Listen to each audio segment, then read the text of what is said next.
রাত ১টার সময় মুম্বাইয়ের এক রেল স্টেশনে 3 ইডিয়টস এর র্যাঞ্চোকে দেখলো গোটা দেশ। হ্যাঁ, ঠিক যেন পর্দার আমির খান। প্ল্যাটফর্মে শুয়ে রীতিমতো প্রসব যন্ত্রণায় ছটফট করছেন এক মহিলা, আর সেই মহিলাকে প্রসবে সাহায্য করছেন একজন তরুণ। হাসপাতালের ওটি নেই, মাথার কাছে ডাক্তার নেই, নার্স নেই, এমনকি ন্যূনতম ডেলিভারির জন্য প্রয়োজনীয় জিনিসপত্রও নেই, কিন্তু তবুও সুস্থভাবে একটি বাচ্চা এই স্টেশনের মেঝেতেই কাঁদতে কাঁদতে পৃথিবীর আলো দেখলো। হ্যাঁ, এটাই আমাদের ভারতবর্ষ। কিন্তু কেন একজন মহিলাকে হাসপাতাল থাকতে স্টেশনে জন্ম দিতে হলো বাচ্চাটাকে? ঠিক কি ঘটেছিল সেই মুহূর্তে, যার দরুন আজ গোটা দেশের কাছে খোদ দেবদূতের আসনে বসেছেন ওই যুবক? আসুন, আলটিমেট মোটিভেশনের ভিডিওতে আমরা শুনে নিই সম্প্রতি ভাইরাল হওয়া সেই ঘটনাটা।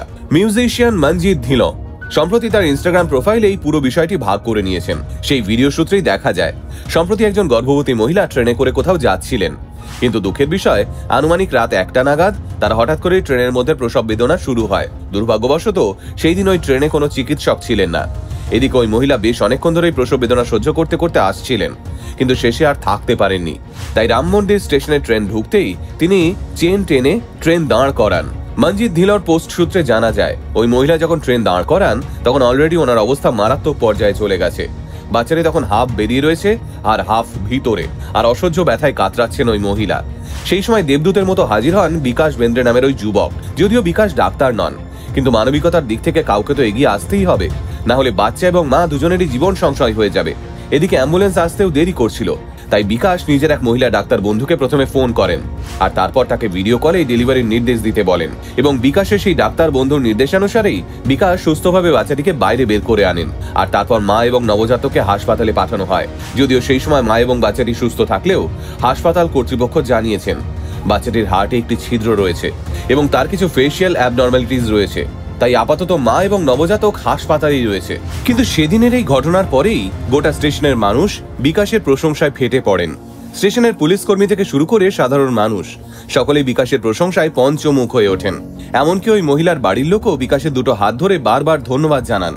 এই ঘটনা দেখে গোটা দেশ তাই আমির খান অভিনীত 3 ইডিয়টস সিনেমার র্যাঞ্চোর সঙ্গে বিকাশের প্রশংসা টেনে আনছেন বারবার।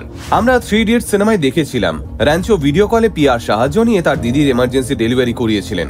আজ সেই ঘটনা আরো একবার রিপিট হলো বাস্তবে, যেখানে সত্যি সত্যি দেবদূতের মতো সকলের মন জয় করে নিলেন বিকাশ। আর এই ঘটনা সোশ্যাল মিডিয়ায় আপলোড হওয়ার সঙ্গে সঙ্গেই ঝড়ের বেগে তা ভাইরাল হতে শুরু করে চারদিকে। ভিডিওটিতে এও দেখা যায় বিকাশের সাহসিকতা দেখে আরো ছেলেরা সাহস পায় তার পাশে এসে দাঁড়াতে।